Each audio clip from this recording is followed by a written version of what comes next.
안녕하세요. 오늘 저희와 함께 사도 바울의 세계로 좀 더 깊이 들어가 볼 준비 되셨나요? 네, 여러분께서 공유해 주신 성경 본문들을 보니까요. 이 바울이라는 인물의 사명에 대해서 정말 궁금해 하시는 것 같아요. 그가 평생을 바쳐서 이루려고 했던 목표가 도대체 뭐였을까? 또 무엇이 그를 그렇게 강하게 움직였을까? 그리고 어떤 방식으로 그 사명을 감당했을까 하는 점들이요. 오늘은 바로 이 질문들을 딱 붙잡고 성경 말씀을 하나하나 따라가면서 함께 파헤쳐 보려고 합니다. 자, 한번 시작해 볼까요?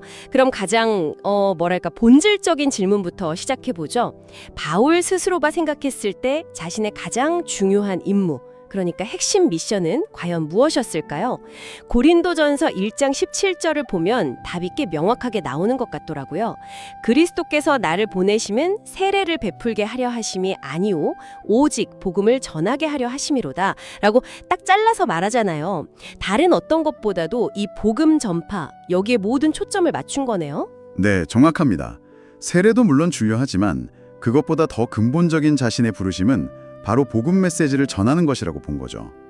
그리고 그가 전했던 복음이 구체적으로 뭐냐? 이걸 가장 잘 요약해주는 구절이 고린도전서 15장 3절하고 4절이에요.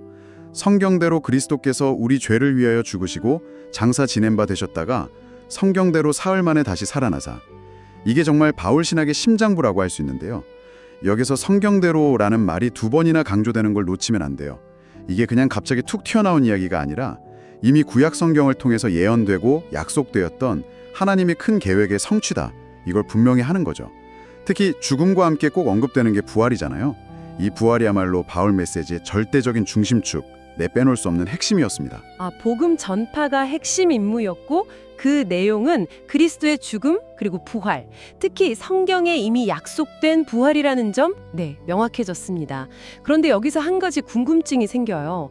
도대체 무엇이 바울이라는 사람을 이 메시지 전하는 일에 자기 인생 전부를 걸게 만들었을까요? 이게 보통 강력한 동기가 아니고서는 좀 불가능했을 것 같은데요.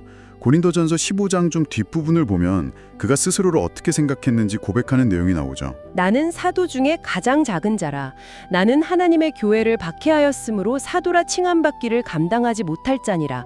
그러나 내가 나 된 것은 하나님의 은혜로 된 것이니. 이 부분이요.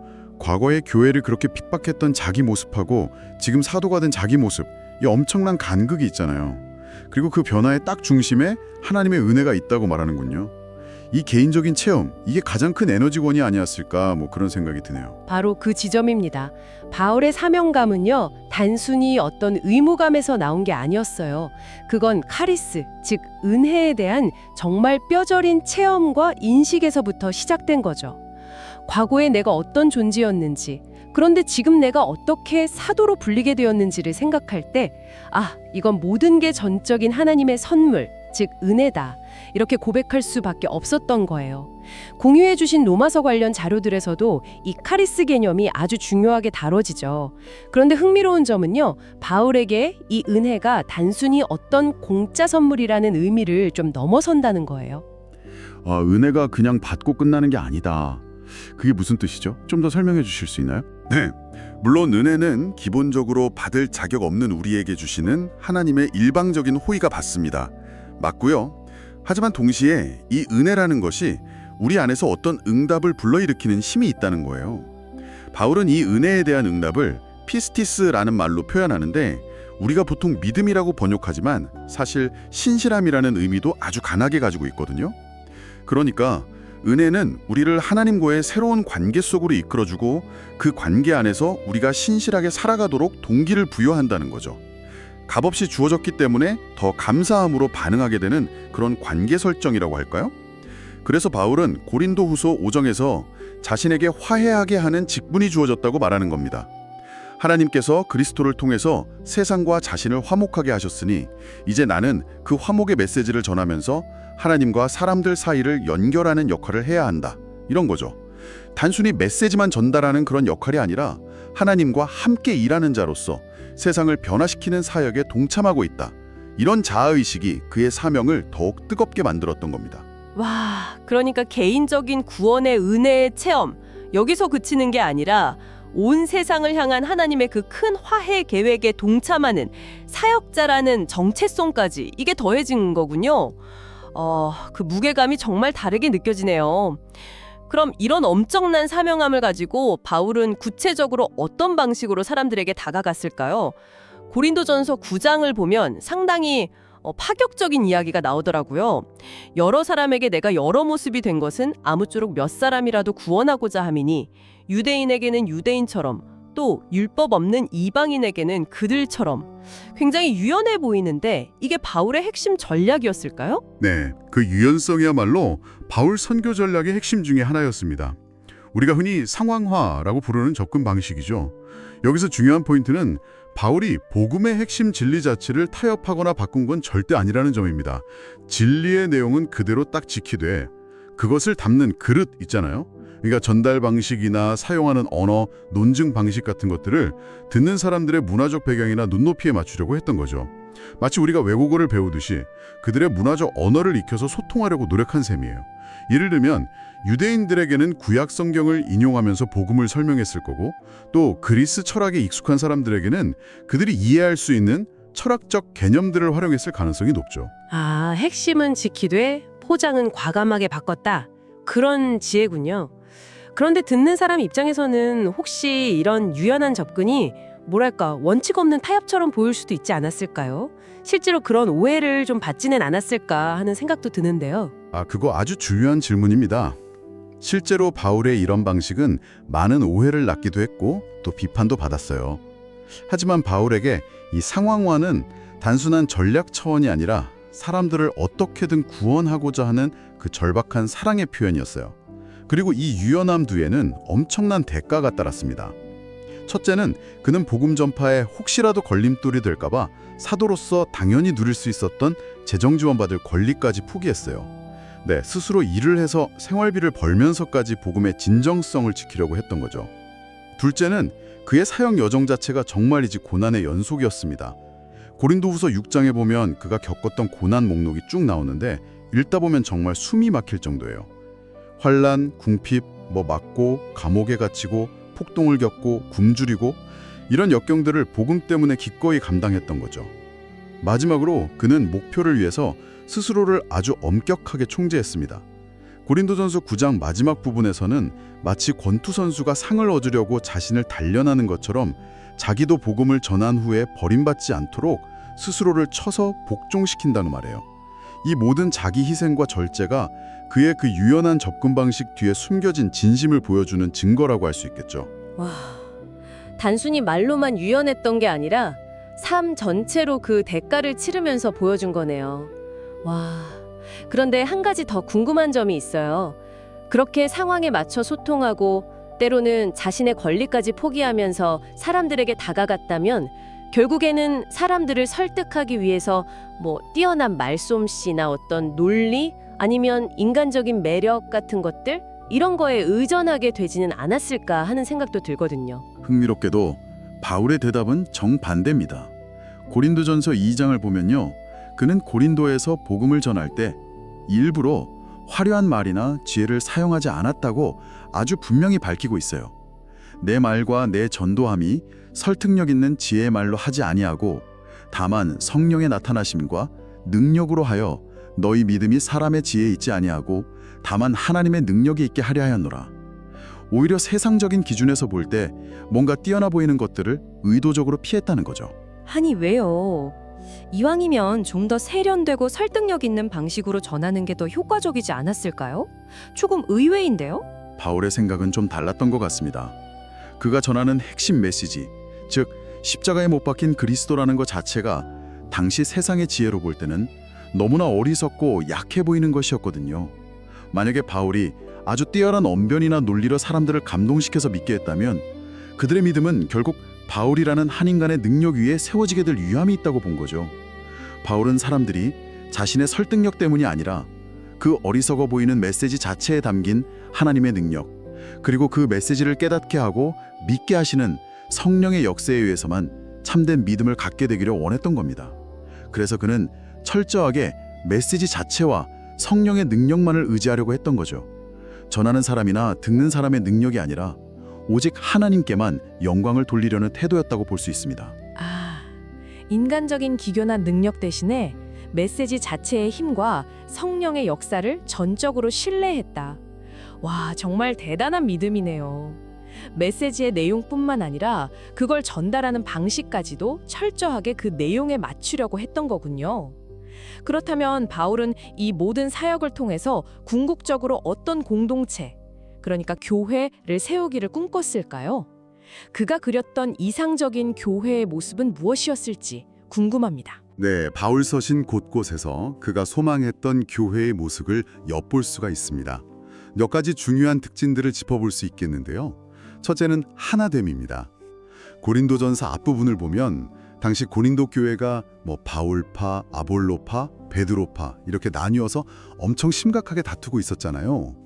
바울은 이런 분열을 아주 강하게 책망하면서 그리스도 안에서 모두가 한마음 한뜻이 되어야 한다고 정말 간절히 호소합니다. 파벌을 넘어서는 하나됨, 이게 교회의 본질적인 모습이라고 본 거죠. 분열된 현실 속에서 하나됨을 강력하게 외쳤군요.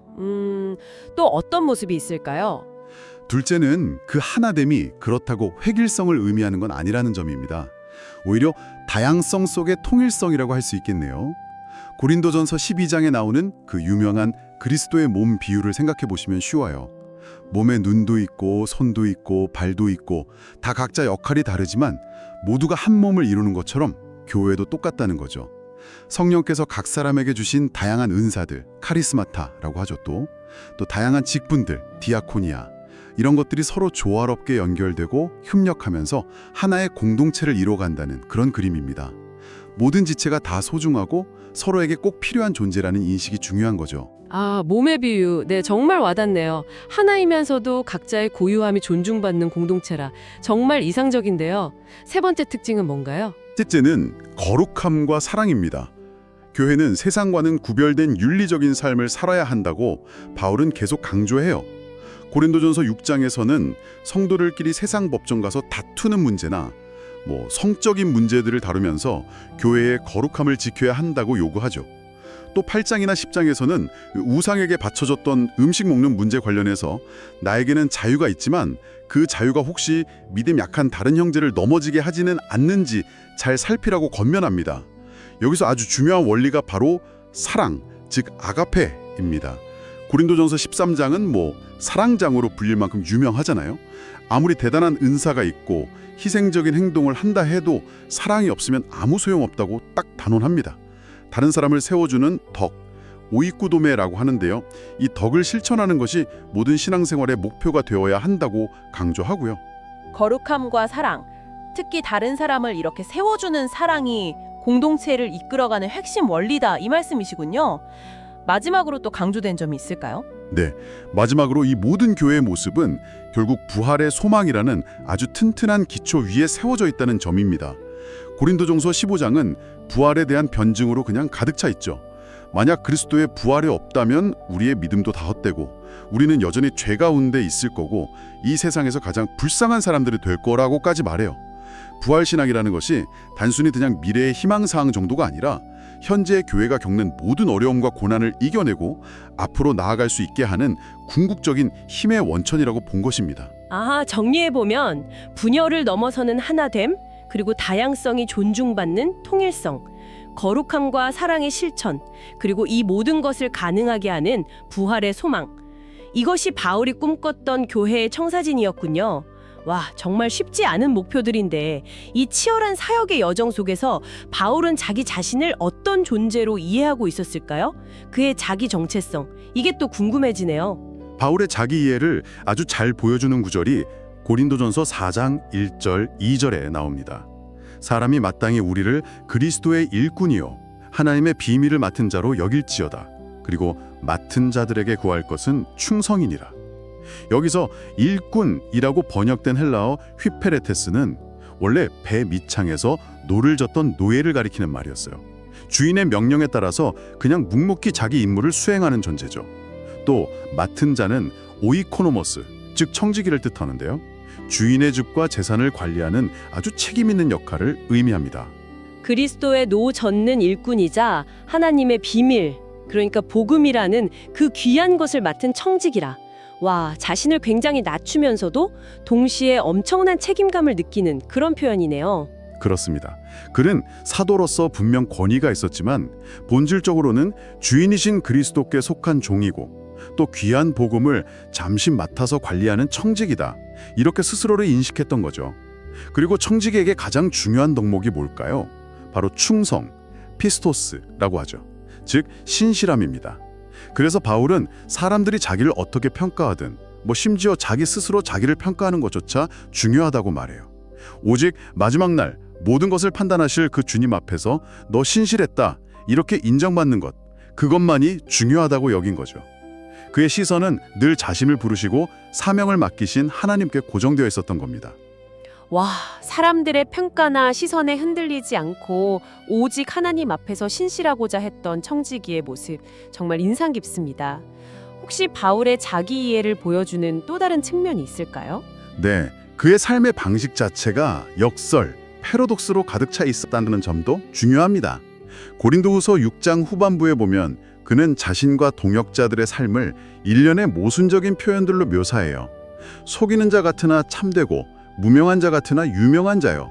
죽은 자 같으나 보라 우리가 살아있고 징계를 받는 자 같으나 죽임을 당하지 아니하고 근심하는 자 같으나 항상 기뻐하고 가난한 자 같으나 많은 사람을 부요하게 하고 아무것도 없는 자 같으나 모든 것을 가진 자로다.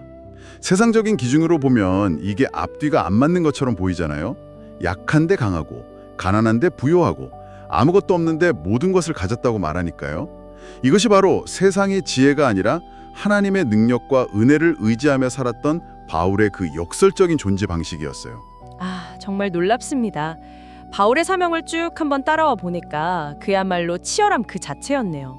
복음 전파라는 명확한 목표를 위해서 과거의 자신을 완전히 뒤엎는 하나님의 은혜에 힘입어서 때로는 모든 것을 내려놓는 희생과 정말 상상을 초월하는 고난을 감수하면서도 상황에 맞게 자신을 변화시키는 놀라운 유연성을 발휘했고요. 그러면서도 인간적인 방법에 의존하지 않고 오직 십자가와 부활이라는 메시지 자체와 성령의 능력만을 신뢰했던 모습, 그리고 자신을 신실한 청지기로 여기면서 그런 역설적인 삶을 살아냈던 모습까지, 와, 정말 많은 것을 생각하게 합니다. 맞습니다. 오늘 나눈 이야기들을 좀 마무리하면서 여러분께 한 가지 질문을 던져드리고 싶어요. 바울에게 하나님의 카리스, 즉 은혜는 단순히 죄를 용서받는 과거의 어떤 사건으로 끝나지 않았습니다. 오히려 그것은 미래를 향한 새로운 삶의 시작이었고 또 동력이었죠.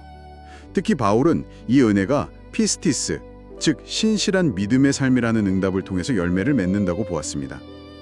만약 은혜가 단순히 처벌 면제권 같은 게 아니라 우리를 변화시키고 하나님 앞에서 신실하게 살아가도록 힘을 주는 능력이라면 오늘날 우리가 은혜 받았다라고 쉽게 말할 때 혹시 그 의미를 너무 가볍게 생각하고 있진 않을까요?